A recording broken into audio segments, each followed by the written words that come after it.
Assalamualaikum warahmatullahi wabarakatuh. Pada video kali ini saya akan kembali lagi membacakan suatu kisah misteri.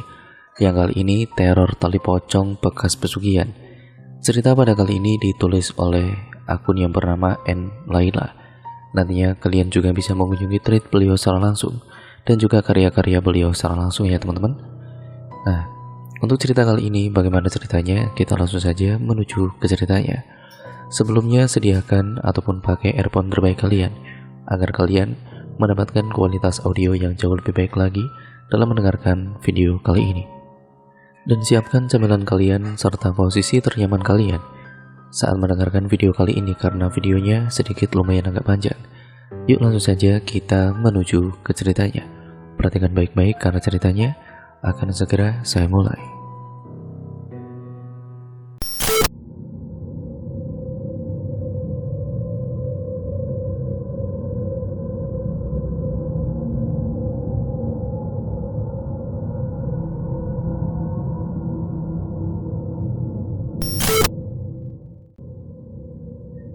Kisah ini dari salah seorang yang bernama Andi. Saat itu Andi dan keluarganya seperti biasa. Saat menjelang hari raya lebaran, semua perantau mudik ke kampung halamannya masing-masing untuk bertemu dengan sanak saudaranya. Begitupun dengan Andi, kedua orang tuanya dan adiknya yang masih kecil. Saat itu Andi masih berusia sekitar 12 tahun. Sedangkan adiknya yang bernama Reno masih berusia 8 tahun. Mereka terpaut selisih 4 tahun saja. Bapaknya bernama, kita sebut saja namanya Pak Gio. Istrinya atau ibunya Andi ini bernama kita sebut saja Bu Sri. Mereka semua rencananya akan pulang di H-3 Lebaran. Jarak dari rumahnya ke kampung kakek dan nenek serta saudara-saudaranya kurang lebih menempuh sekitar 3 jaman.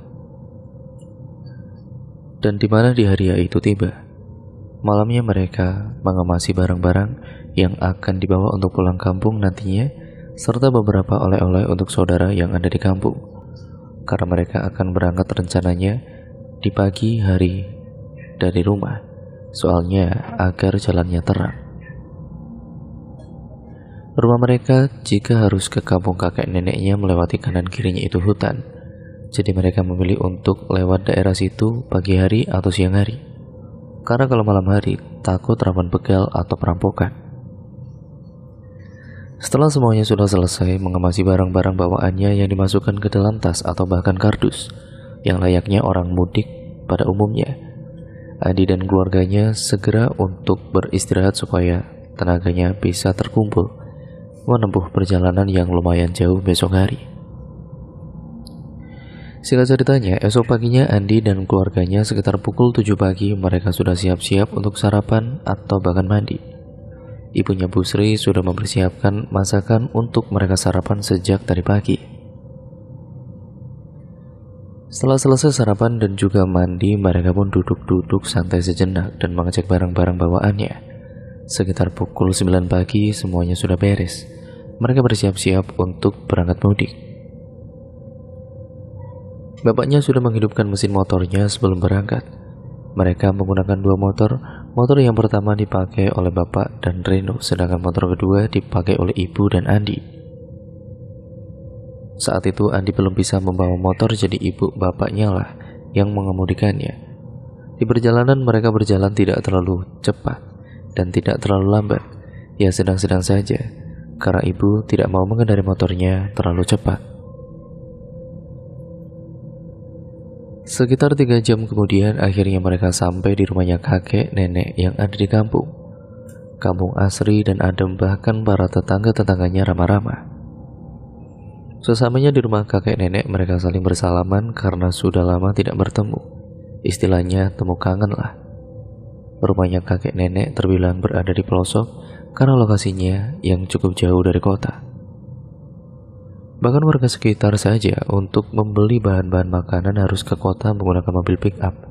Biasanya, mereka para warga kampung sini selalu menyetok persediaan bahan pangan untuk beberapa bulan. Siang itu sekitar jam 1-an mereka saling bercengkrama dengan keluarga dan sanak saudara. Sedangkan Reno bermain dengan anak-anak Bude yang sebayanya.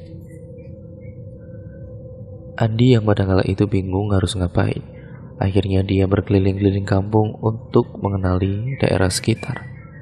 Dan sampai menunggu azan maghrib berkumandang karena masih menjalankan puasa Ramadan. Sesekali dia bertemu dengan warga sekitar dan mereka saling menyapa dengan ramah kepada Andi. Andi berjalan-jalan sendirian hingga tidak terasa kalau hari sudah mulai sore. Akhirnya Andi kembali pulang ke rumah kakek neneknya sekitar pukul 4 sore. "Dari mana kamu?" tanya ibu. "Jalan-jalan bu, keliling-keliling," ucap Andi. Andi pun segera masuk untuk mandi karena badannya sudah lengket dengan keringat. Saat itu sore-sore ibu dan bude bahkan bule sedang sibuk memasak di dapur untuk menu buka puasa bersama nanti. Kemudian terdengar suara lantunan takbir sebanyak 3 kali. Alhamdulillah, azan maghrib sudah berkumandang. Mereka semua berkumpul di rumahnya kakek neneknya untuk berbuka bersama. Malam harinya melaksanakan sholat tarawih seperti biasanya dan tadarusan sehabis sholat tarawih. Setelah pulang tadarusan di musola, Andi kembali lagi langsung untuk tidur karena waktu sudah menunjukkan pukul 10 malam. Singkat ceritanya, di malam takbiran keluarganya mengadakan bakar-bakaran ayam. Para ibu sudah menyiapkan beberapa bahan bumbu masakan untuk ayam yang akan dibakar. Namun ada kendala, kayu bakar untuk bakar-bakaran ini habis, sehingga harus ada yang mencari kayu bakarnya. Untungnya di kampung kakek neneknya masih banyak sekali kebun-kebun, jadi memudahkan untuk mencari kayu-kayu bakar. Waktu itu Pak Decito yang akan mencari kayu bakarnya sendiri. Karena bosan jika harus menunggu lama di rumahnya kakek nenek, Adi berinisiatif untuk ikut Pak Decito. "Pak De, aku ikut ya. Aku bosan di sini nih," ucap Andi. "Ya sudah, ayo kalau kamu berani." "Ya beranilah Pak De. Masa nggak berani? Kan ada Pak De." Mereka berdua pun akhirnya pergi menuju ke kebun salah satu tetangganya yang jaraknya cukup jauh dari kakek neneknya. Mereka berjalan kaki. Sesampainya di kebun tersebut, suasananya sangat gelap sekali dan rumput-rumput ilalang yang sudah meninggi. Saat itu Pak D membawa senter yang cahayanya tidak begitu terang sebagai penerangan jalannya. Di kebun tersebut banyak sekali semak-semak belukar dan rumput-rumput ilalang. Mereka berdua melewati jalanan setapak yang tidak terlalu jelas garis jalan setapaknya. Pak D saat itu berada di depannya, ya karena dia yang memegangi senternya. Terus berjalan dengan mencari kanan kiri kayu bakarnya, namun belum menemukan juga. Tiba-tiba entah kenapa Pak D jalannya seperti cepat sekali ke depan, membuat Andi ketinggalan jauh dari Pak D-nya itu. Langkah jalan Andi menjadi gelap karena senternya dibawa oleh Pak D. Untungnya malam itu sedikit terang bulan, jadi masih bisa melihat jalanannya. Sesekali Andi memanggil-manggil Pak D, tapi Pak D tidak menyaut panggilan Andi. Andi yang saat itu masih kecil dan merupakan seorang anak yang penakut. "Pak D, Pak D." Karena tidak mungkin Andi untuk balik lagi ke arah belakang, Andi pun terus meneruskan jalannya sambil mencari kayu bakar. Apalagi saat itu Andi sudah sampai tengah-tengah di kebun tersebut. Perlahan-lahan Andi berjalan dan dia mendapatkan beberapa kayu-kayu untuk dibakar. Kayu-kayu tersebut dia tenteng pada tangannya. Dan saat itu Andi tidak tahu kemana arahnya si Pak D ini. Dia sudah ketinggalan jejak. Tapi dia tidak menyerah untuk terus mencari Pak D-nya, karena dia yakin Pak D berada di depan jalanan kebun. Langkah demi langkah Andi menyelusuri jalanan kebun tersebut. Tiba-tiba Andi melihat ada sebuah lahan kebun yang seperti dibuat kosong dengan bentuk melingkar. Di tengah-tengahnya ada pohon besar. Namun Andi kaget saat melihat ke arah bawah pohon besar tersebut. Karena penasaran, akhirnya dia mendekat ke arah bawah pohon besar tersebut. Dan ternyata ada beberapa sesajen seperti buah pisang, ubi-ubian, kembang 7 rupa Juga ada teko minuman dan ada cangkir tanah liat di bawah pohon tersebut. Andi waktu itu masih kecil, dia tidak mengerti tentang hal-hal seperti itu. Dia pun beristirahat sejenak duduk di bawah pohon besar tersebut. Tubuhnya menghadap ke arah pohon besar itu. Tiba-tiba Andi terkejut saat melihat ada sosok bayangan putih melewatinya di belakang pohon besar tersebut dan berbunyi, "Srek." Andi kira saat itu adalah Pak D-nya yang lewat. Jadi dia memanggilnya dengan refleks. "Pak D, Pak D, Pak D jangan bercanda dong," ucapnya. Tapi tidak ada sautan dari Pak D-nya. Tiba-tiba bayangan putih itu kembali melewati di hadapan kepalanya. Sama seperti yang tadi, akan tetapi Andi tidak berpikir apa-apa tentang bayangan putih tersebut. Di bawah pohon besar tersebut, Andi menemukan ada seperti tali putih bersih. Akhirnya diambillah kain putih tersebut. Kain itu panjangnya sekitar 1,5 meteran. Andi berinisiatif untuk mengikat kayu-kayu yang didapatkannya dengan menggunakan kain putih itu. Karena merasa kesusahan jika harus menenteng kayu-kayu bakar itu, jadi dia ikat dengan menggunakan tali kain putih itu. Andi pun melanjutkan kembali perjalanannya ke depan, karena siapa tahu dia bisa bertemu dengan Pak D situ. Dengan langkah perlahan, Andi terus berjalan ke depan. Seketika langkahnya terhenti saat tiba-tiba ada bayangan cahaya putih yang datang menghampiri wajahnya Andi. Astagfirullah. Kemudian pandangan kedua matanya Andi ini kabut dan tidak bisa melihat arah jalan di depannya.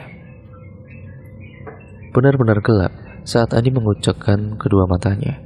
Betapa terkejutnya dia sudah berada di depan gedung. Dia tidak tahu gedung itu tempat apa. Yang Andi tahu saat itu, gedung tersebut seperti bangunan Belanda yang sudah tua dan terlihat kotor serta kumuh. Gedung itu tinggi dan berpilar-pilar di depan gedungnya. Dan kebun yang sebelumnya dia tempati itu menghilang entah kemana. Dan dari situ, Andi terus beristighfar dan membacakan doa-doa yang dia hafal. Karena dia tahu dia bukan di alam nyata, melainkan di alam lain. Gedung itu terlihat seperti sepi, tidak ada orang, tetapi terdengar suara ramai seperti sedang berada di sebuah pasar. Tiba-tiba cahaya putih itu kembali menghampiri ke wajah Andi. Kali ini bayangan tersebut menampakkan wujud aslinya. Mukanya yang menghampiri wajah Andi itu mukanya hancur, banyak darahnya. Karena kaget, Andi pun terjatuh beserta dengan kayu-kayu yang dibawanya. Astagfirullah, teriaknya. Aduh, ucapnya menahan sakit, pandangannya pun kembali kabut dan saat mengucek-ngucek kembali kedua matanya itu. Sekarang dia sudah berada di sebuah kebun yang sebelumnya. Perasaan Andi saat itu benar-benar bingung, seakan tidak percaya dengan apa yang barusan terjadi dengan dirinya sendiri. Dia terus membaca doa-doa beristighfar dan akhirnya melanjutkan kembali perjalanannya ke depan. Saat akhirnya dia bertemu dengan sebuah pohon yang tumbang dan menghalangi jalannya. Betapa terkejutnya dia. Di batang pohon yang melintang di bawah tanah tersebut, ada seseorang gadis yang duduk di batang tersebut dengan menggunakan baju merah dan rambutnya panjang. Namun Andi yakin kalau wanita tersebut bukanlah manusia melainkan sosok hantu. Karena mana mungkin ada sosok wanita duduk sendirian di dalam kebun yang sepi ini. Sosok wanita tersebut menghadap ke arah depan, sedangkan Andi berada di belakangnya. Berarti sosok wanita gaun merah tersebut membelakangi dirinya. Dari belakang sosok wanita tersebut bertubuh langsing, usianya kalau dilihat dari belakang kira-kira sekitar usianya 20 tahunan ke atas. Andi seketika tubuhnya bergetar dan terasa kaku, apalagi keringatnya yang mulai bercucuran. Andi masih terus membaca doa-doa. Saat itu Andi benar-benar bingung harus melewati ke depan atau ke belakang. Karena dia jika harus berputar, ya dia akan semakin jauh. Dan saat itu Andi benar-benar iseng-iseng untuk menanyakan kepada sosok wanita tersebut dengan penasarannya dan juga perasaannya yang campur aduk. Akan tetapi mau tidak mau Andi harus tetap melanjutkan perjalanannya. Assalamualaikum. "Permisi mbak, jalan keluar dari sini kemana ya?" tanya Andi, namun sosok wanita itu masih saja belum mau memanglingkan wajahnya. Akhirnya Andi tanya untuk yang kedua kalinya. "Assalamualaikum, permisi mbak, jalan keluar dari sini kemana ya?" tanya Andi lagi. Tapi masih saja tidak ada jawaban. Andi pun menepuk pundak sosok wanita tersebut. Sosok wanita tersebut mengangguk dan Andi pun menanyakan kembali. "Assalamualaikum, permisi mbak, jalan keluar dari sini kemana ya?" tanya Andi. Sosok wanita bergaun merah tersebut langsung menunjuk ke arah depan tanpa mengeluarkan suaranya. "Oh iya, terima kasih ya mbak," jawab Andi.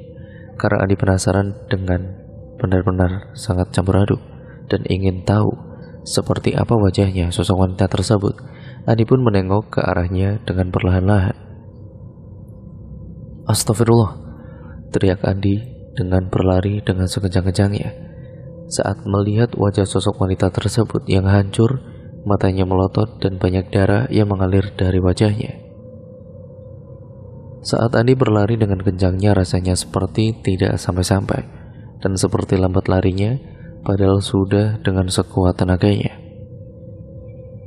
Tiba-tiba saat Andi melihat ke arah atas, sosok wanita bergaun merah tersebut terbang di atasnya Andi dengan mengeluarkan suara khasnya.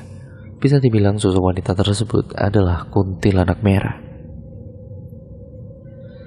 Beberapa saat kemudian, akhirnya Andi menemukan jalan yang nampak terang dan ada beberapa rumah warga. Andi merasa lega, sudah bisa keluar dari kebun yang benar-benar sepi tersebut. Akan tetapi, dia belum menemukan Pak Decito. Di depan jalan ada sebuah warung yang masih buka. Andi pun menanyakan kepada salah satu warga. "Itu ke sana nak, lurus lalu belok kanan," ucap salah satu warga. "Oh iya, terima kasih ya pak," jawabnya. Andi pun akhirnya sampai di rumah kakek neneknya. Ternyata semua saudaranya sudah menunggunya dan berkumpul. "Kamu itu dari mana saja nak?" ucap ibunya dengan meneteskan air mata. Namun nafasnya Andi masih ngos-ngosan dan belum bisa untuk menceritakan semua apa yang telah terjadi dengannya. Ibu pun menyuruhnya untuk duduk terlebih dahulu dan diberikan segelas air putih supaya Andi menjadi lebih tenang. Andi meneguk air putih itu sampai habis tidak tersisa. Kedua orang tuanya dan juga keluarganya yang lain pun cemas serta khawatir dengan Andi, karena kan Andi belum tahu daerah sekitar sini. Sedangkan Pak Decito dan Pak De Ujang sedang mencari keberadaan Andi ke kebun itu kembali. Beberapa saat kemudian Pak Decito dan Ujang akhirnya datang. Andi pun menceritakan semuanya apa yang terjadi. Tiba-tiba Pak De Ujang ini menyeletuk. "Itu kain putih apa?" tanyanya pada Andi. "Nggak tahu Pak De, tadi aku nemu." Pak De Ujang ini merupakan seseorang yang mengerti tentang hal-hal gaib. Saat melihat kain putih tersebut seperti sudah ada kejanggalan. Malam itu Andi pulang sampai ke rumah ternyata sudah jam 1 malam. Akhirnya mereka pun semua tidak jadi bakar-bakaran karena paginya mereka harus melaksanakan sholat Id. Pak De Ujang menyuruh agar kayu bakar yang dibawa Andi dengan tali putih itu ditaruh di depan rumah saja. Singkat ceritanya saat itu Andi tidur sendirian di depan kursi ruang tamunya karena nanggung sebentar lagi akan melaksanakan sholat Idul Fitri. Namun Andi tidak bisa tidur, dia memejamkan kedua matanya akan tetapi tidak beneran tidur. Tiba-tiba terdengar suara ketukan pintu dari depan. Andi pun segera membukakan pintu tersebut. Saat Andi membuka pintu, ternyata di depan sepi, tidak ada siapa-siapa yang datang. Andi pun berkedip ngeri saat itu, ya karena waktu sudah menunjukkan sekitar pukul 2 malam. Ditutuplah kembali pintunya dan dia kembali ke kursi berbaring. Beberapa saat kemudian terdengar kembali ada suara ketukan pintu itu. Andi pun kembali membukakan pintunya. Betapa terkejutnya Andi saat melihat dengan mata kepalanya sendiri, tepat di hadapan wajahnya ada sosok pocong berwajah hitam dengan kain putih lusuh berlumpur, dengan wajah yang menyeramkan berhadapan dengan Andi. Wajahnya penuh dengan nanah berborok. dan matanya melotot seperti mau keluar, dan mulutnya seperti sobek-sobek. Seketika Andi gemetaran, tubuhnya kaku, tidak bisa digerakkan, tubuhnya keringat dingin. Wah!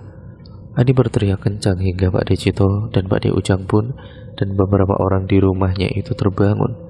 Namun saat semua keluarganya menghampiri Andi, sosok pocong itu telah menghilang dari depan Andi dan meninggalkan kepulan asap saja. Ada apa, Andi? Ada apa? Tanya Pak De Cito. Andi lalu menceritakan semuanya kepada keluarganya, dan Andi disuruh untuk beristighfar dan juga membaca doa. Astagfirullah. Akhirnya Andi tidur di ruang tamu ditemani oleh Pak De Cito. Beberapa jam kemudian terdengar suara takbir berkumandang sekitar pukul 5 subuh. Dan mereka pun akhirnya semuanya pun siap-siap untuk mandi karena mau pergi ke masjid. Begitupun dengan Andi. Dia segera berjalan menuju ke kamar mandi. Saat itu Andi menggunakan gayung untuk mengguyur air pada tubuhnya. Tiba-tiba saja Andi terkejut ketika melihat ada tangan yang berlumpur dan juga berlumur darah di bak mandinya. Astagfirullah. Andi memejamkan matanya dan membaca doa terlebih dahulu. Dengan perlahan-lahan Andi membuka kedua matanya, dan ternyata tangan penuh darah tersebut sudah menghilang. Dia pun akhirnya kembali melanjutkan mandinya. Setelah selesai mandi, Andi dan keluarganya bersiap-siap untuk berangkat ke masjid. Singkat ceritanya, paginya setelah melaksanakan sholat id, sanak saudara dan keluarganya saling bersalam-salaman dan meminta maaf. Sekitar pukul 10 pagi mereka menyantap ketupat bikinan neneknya. Malam harinya mereka dengan saudara-saudara lainnya berencana untuk bakar-bakaran karena malam kemarin tidak jadi untuk bakar-bakaran. Akhirnya malam itu bakar-bakarannya pun dilaksanakan dan semuanya berkumpul. Suasana masih suasana lebaran. Semua kompak dan membagi tugasnya. Ada yang menyiapkan tempat pembakarannya, ada yang sibuk mengiris ayam-ayam yang akan dibakar, dan ada juga yang menyiapkan bumbu-bumbu irisan masakan. Bakar-bakarannya pun berjalan dengan lancar dan mereka saling bercengkrama. Waktu sudah menunjukkan pukul 12 malam. Bakar-bakarannya pun sudah selesai. Karena memang malam itu bakarannya dilaksanakan lebih awal supaya tidak terjadi hal yang kemarin.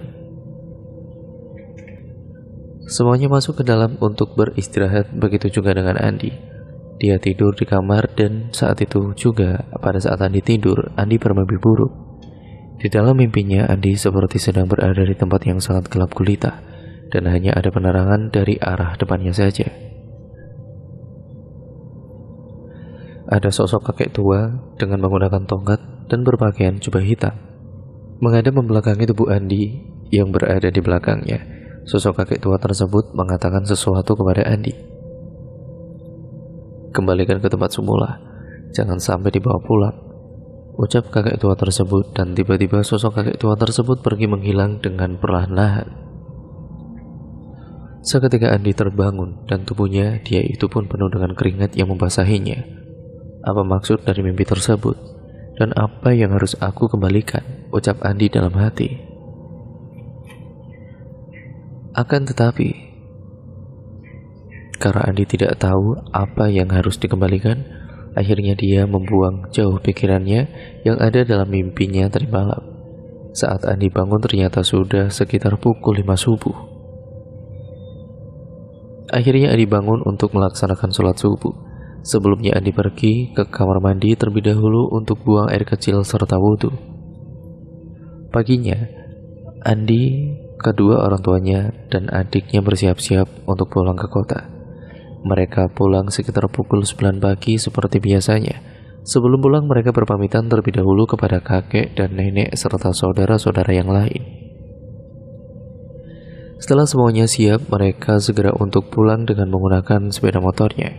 Saat di perjalanan, Andi merasakan seperti ada yang mengganjal di saku depan bajunya. Saat Andi lihat ternyata ada tali kain putih di dalam saku tersebut. Padahal Andi sadar kalau kain putih tersebut dia tinggal di rumah kakek dan neneknya, tapi kenapa tiba-tiba ada di sakunya? Tali kain putih tersebut Andi letakkan kembali ke sakunya. Dia menikmati di kanan kirinya ada hutan, dan saat Andi melihat ke arah kanan pemandangannya bagus, banyak pepohonan karet. Namun tiba-tiba saat Andi menengok ke kiri, ada sosok pocong yang waktu itu menghampiri di depan pintu. Sosok pocong itu menatap tajam ke arah Andi dan baunya sangat menyengat seperti bau bangkai binatang. Sebenarnya Andi mau berteriak saat melihat pocong tersebut, namun Andi memendamnya karena dia takut kalau Andi berteriak akan mengganggu konsentrasi ibunya yang sedang mengendarai sepeda motornya. Beberapa jam kemudian akhirnya Andi dan keluarganya sampai di rumahnya dengan selamat. Saat malam harinya, Andi sedang menikmati suasana malam harinya di balkon lantai atas. Kebetulan, kamar Andi juga berada di lantai atas. Di depan balkon, Andi duduk dengan memainkan ponselnya. Dia sedang bermain game, tiba-tiba tercium bau bangkai, sama yang saat dia bertemu dengan pocong itu. Seketika tubuh Andi merinding karena dia tahu kalau sosok pocong itu datang ke rumahnya. Baunya sangat menyengat, berada di dekatnya, namun Andi tidak berani menghadap ke belakang. Andi tahu kalau sosok pocong tersebut pasti berada tepat di belakangnya. Dia pun terus membacakan doa-doa yang dihafalnya tentunya, dan kemudian memejamkan kedua matanya.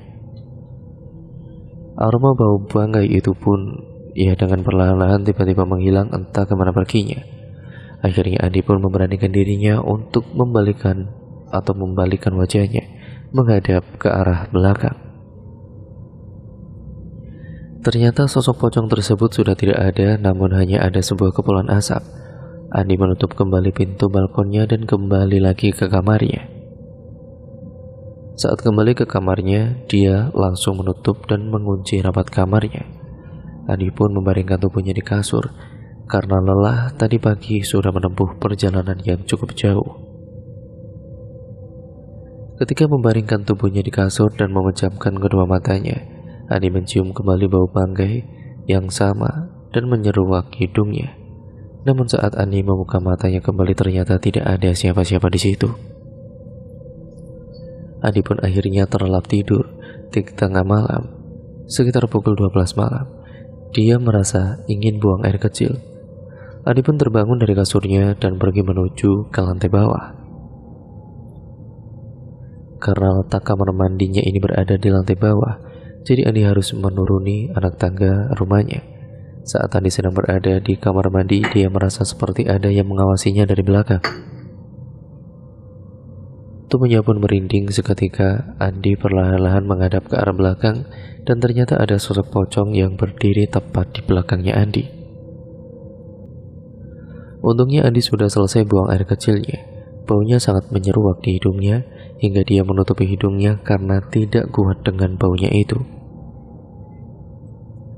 Andi terus berkomat-kamit di mulutnya untuk membacakan doa, dan keluar dari kamar mandinya untuk kembali ke kamarnya. Sosok pocong tersebut sudah pergi menghilang entah kemana. Dia pun kemudian kembali ke kamarnya dan tidur berbaring di kasur. Sebelum tidur, Andi membacakan doa supaya tidak mengalami mimpi buruk. Sekitar pukul 3 dini hari, tiba-tiba Andi kebelet pipis kembali. Dia pun turun lagi ke lantai bawah. Kedua kalinya dia ke kamar mandi. Untuk kali ini tidak ada gangguan-gangguan sosok pocong tersebut. Sesaat setelah dari kamar mandi, Andi tidur kembali di kamarnya. Di kasurnya, dia dengan posisi tubuhnya yang tengkurap, wajahnya menghadap ke arah bantal. Saat Andi membalikan tubuhnya ke arah depan, tiba-tiba dia mencium bau bangkai kembali yang sangat menyeruak tepat di depan hidungnya. Andi pun membuka kedua matanya dengan terbelalak. Betapa terkejutnya dia melihat sosok pocong hitam tersebut berada tepat di atasnya yang sedang melayang. Wajah sosok pocong hitam tersebut pun berhadapan tepat beberapa senti saja dengan wajahnya Andi. Rasanya Andi ingin berteriak, namun mulutnya serasa seperti terkunci dan tidak bisa berkata apa-apa. Tubuhnya pun kaku, tidak bisa bergerak, dan juga Andi hanya bisa menangis dan meneteskan air matanya dari pojok matanya yang terus mengalir membasahi pipinya. Sosok pocong hitam tersebut dengan mulutnya yang menganga. Dan tetap saja, hidungnya Andi dia sebenarnya sudah tidak kuat mencium bau bangga yang berasal dari sosok pocong tersebut. Saat itu nyawanya Andi antara sadar dan tidak sadar, karena dia seperti sedang bermimpi, tapi ternyata arwahnya Andi inilah yang berkeliaran di rumahnya sendiri. Sedangkan tubuhnya Andi dan kedua matanya Andi tertutup. Andi tidak kuat melihat sosok pocong yang berada tepat di atasnya itu, hingga membuat dia pingsan di tempat. Saat itu arwahnya Andi keluar dari kamarnya, namun dia tetap menampakkan wujudnya. Di depan kamarnya terdapat meja belajarnya Reno adiknya. Dia menanyakan kepada Reno yang sedang menatap buku-bukunya itu. "Reno, kamu sedang apa pagi-pagi begini?" tanya Andi. Namun Reno tidak menjawab pertanyaan Andi. Dia hanya diam dan Reno tetap fokus akan tidak melihat keberadaan Andi. Dalam hatinya Andi pun terus bertanya-tanya, ngapain Reno menjadwal buku pelajaran sekolah, padahal kan masih suasana libur lebaran, ucapnya dalam dirinya. Akan tetapi ada yang aneh dengan Reno. Wajahnya Reno ini memucat pasi dan tidak seperti biasanya. Akhirnya Andi pun pergi meninggalkan Reno dan dia turun ke lantai bawah. Dia melihat sekeliling terlihat sepi. Dia terus memanggil-manggil bapak ibunya, "Pak, Bu," namun tidak ada jawaban dari mereka. Andi pun keluar menuju ke ruang tamu, dan saat dia ke ruang tamu, Andi membuka gorden jendelanya. Saat gorden jendelanya itu terbuka, dia terkejut karena di depan rumahnya ada cahaya terang dengan warna merah. Andi mengucek kedua matanya dengan kedua tangannya. Tapi memang benar cahaya merah itu berada di depan rumahnya. Ketika Andi membalikkan tubuhnya ke arah meja kursi ruang tamu, dia melihat ada bapaknya yang sedang duduk di kursi ruang tamu. Andi berusaha memanggil-panggil bapaknya, namun bapaknya tidak menyaut sama sekali. Pak, Bapak," teriak Andi, namun bapaknya tidak menyaut dan bahkan tidak melihat ke arah Andi.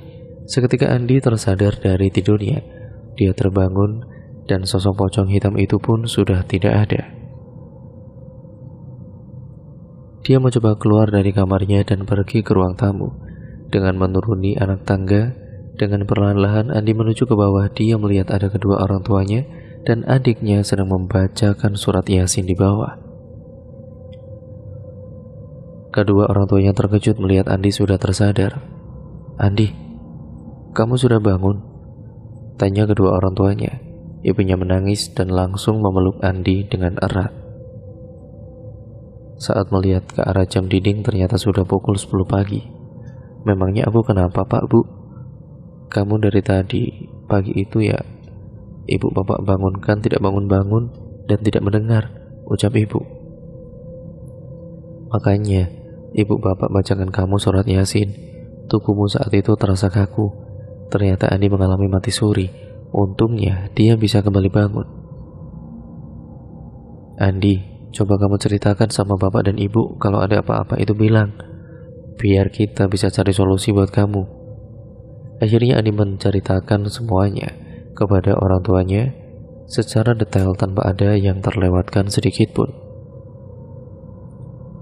Bapaknya Andi kemudian menghubungi Pak D. Ujang untuk menanyakan hal tersebut kepadanya, karena dia memang bisa membantu hal-hal yang berkaitan dengan hal seperti itu atau hal-hal gaib. "Halo Kang, coba terawang apa yang sebenarnya terjadi dengan Andi. Akhir-akhir ini dia diteror pocong katanya." Bapak memanggil nama Pak D. Ujang dengan sebutan karena dia adalah kakaknya dari bapak. "Kalian datang saja ke sini besok, nanti aku akan bantu. Dan jangan lupa bawa tali kain putih itu ke sini," ucap Pak D. Ujang. "Iya Kang, besok aku ke sana dengan Andi," jawab bapak. Keesokan harinya Andi dengan bapaknya segera pergi ke rumahnya Pak D. Ujang dengan menggunakan motornya. Saat itu sebenarnya ibu yang ingin mengantarkan, akan tetapi kalau masalah seperti ini ibu tidak berani, jadi sama bapak saja. Mereka berboncengan berdua dengan menggunakan motornya sekitar jam 9 pagi. Sama seperti waktu mereka mudik. Saat itu cuacanya cukup mendung, jadi perjalanan menuju ke rumahnya Pak D Ujang ini jadi lebih adem. Sesampainya di sana sekitar pukul 1 siang, karena bapak sengaja memperlambat jalannya. Saat itu turun hujan tapi tidak terlalu deras.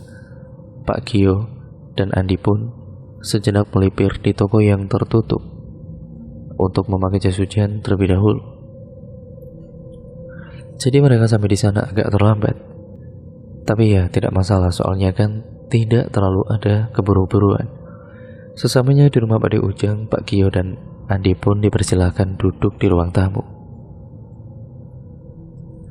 Dan mereka pun disuguhkan minuman teh hangat dan pisang goreng yang baru saja masak.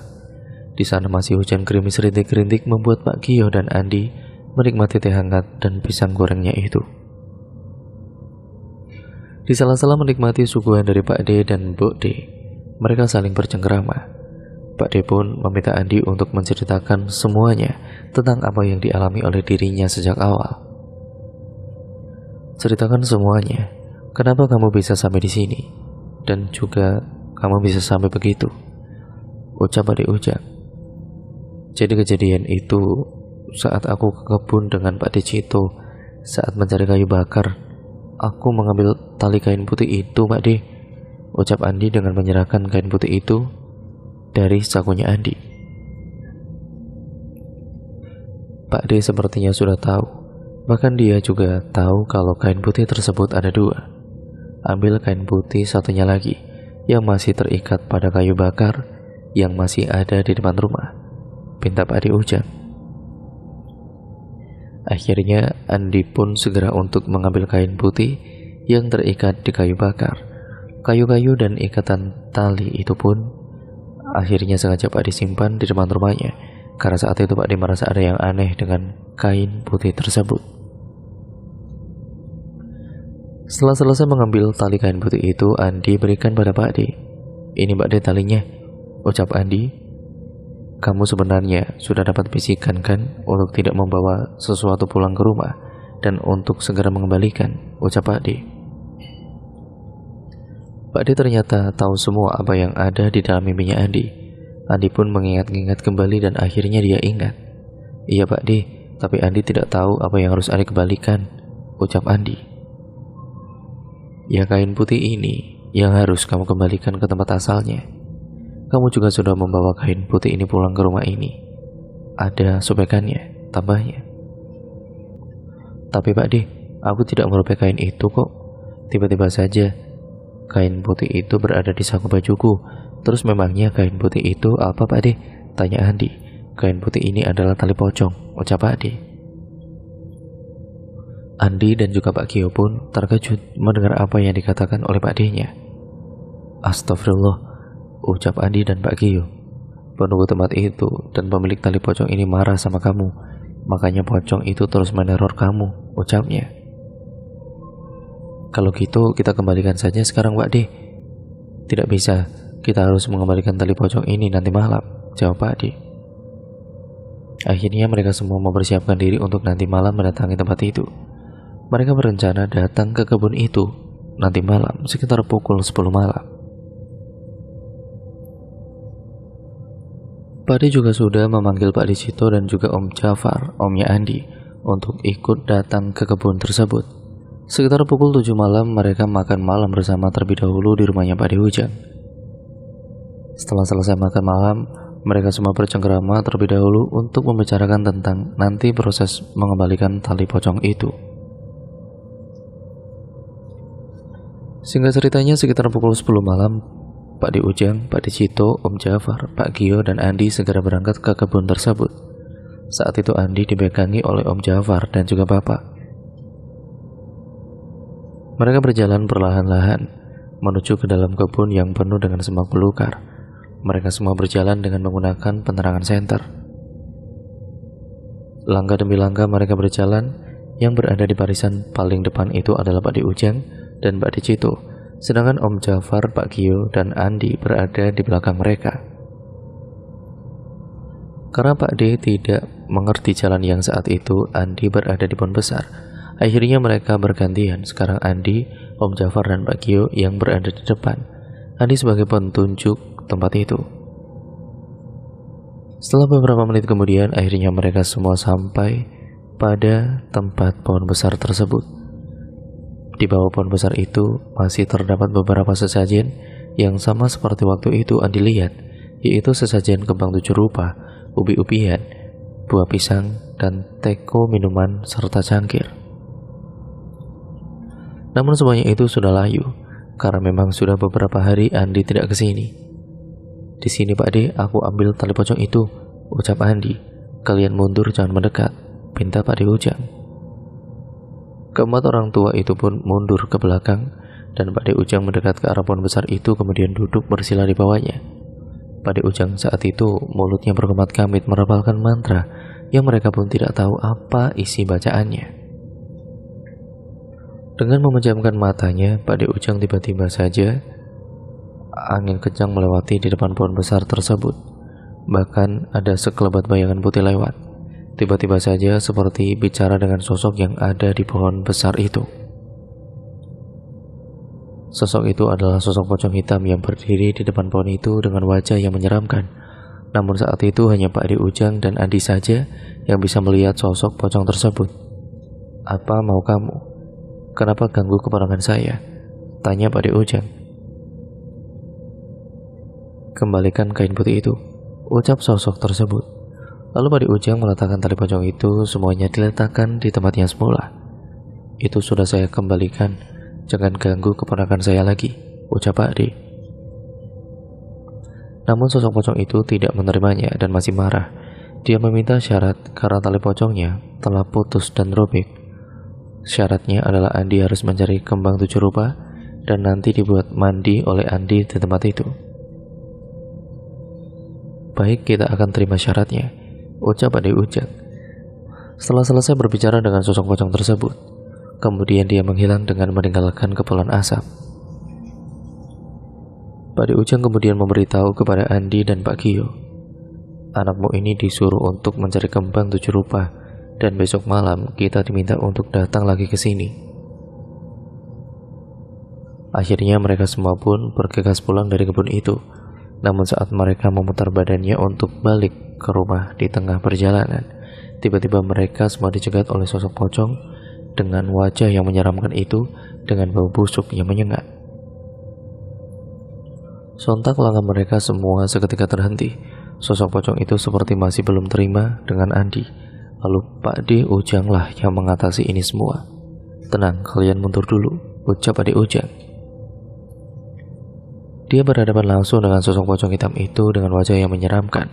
Matanya melotot keluar, darah di wajahnya dan bernanah, serta mulutnya yang sobek-sobek itu. Mau apa? Tanya Pak D Ujang. Sosok pocong itu pun tidak menjawab, hanya saja dia mengangakkan mulutnya seperti marah sekali.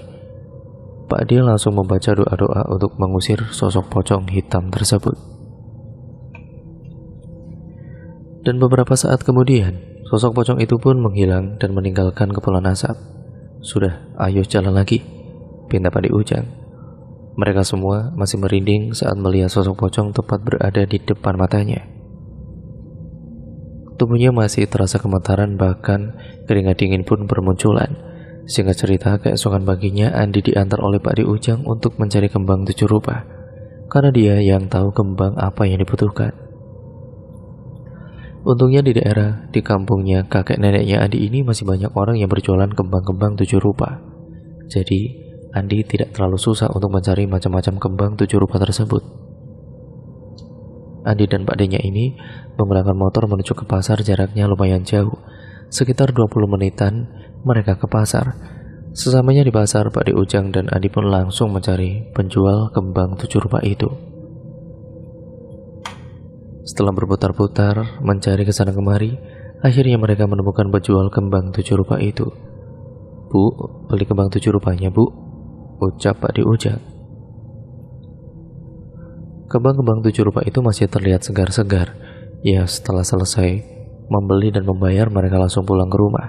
Sesamanya di rumah, Pak D menyiapkan sebuah ember yang nantinya akan diisi air kembang 7 rupa itu. Kebetulan di rumahnya sudah banyak persediaan untuk sesajen, seperti pisang, ubi-ubian, singkong, dan juga teh. Malam hari pun tiba, mereka semua datang kembali ke tempat kebun itu lagi, dengan membawa senter berisi air kembang 7 rupa serta gayung dan beberapa sesajen. Semua ini dibantu oleh Pak D Cito dan Om Jafar, sedangkan Andi dipegangi oleh Bapak dan Pak D Ujang berjalan di depan. Dengan berjalan perlahan-lahan, mereka semua kali ini merasa seperti ada yang mengawasi di sekeliling kebun tersebut.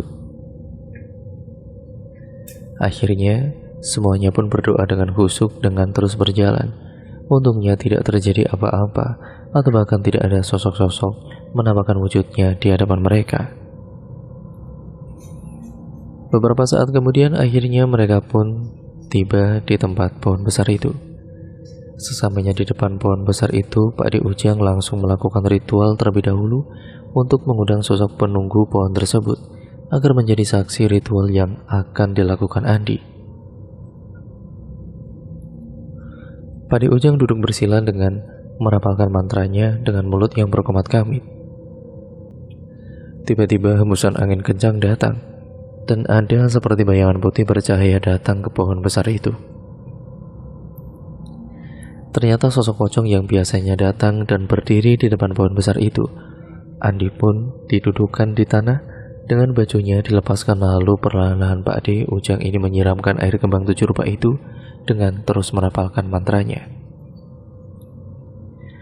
Saat itu tubuh Andi terasa sangat panas dari ujung kaki sampai ke ubun-ubun kepalanya.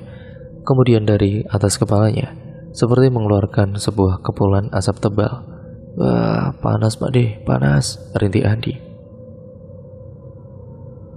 Setelah ritual itu selesai dilakukan, Andi merasakan tubuhnya terasa lega dan plong kembali. Pak D berbicara kembali dengan sosok pocong tersebut, dan entah apa yang mereka bicarakan. Sesaat setelah ritual tersebut, akhirnya mereka semua kembali pulang ke rumah. Sesamanya di rumah Pak D Ujang sekitar pukul 1 malam, mereka berbincang-bincang terlebih dahulu di rumahnya.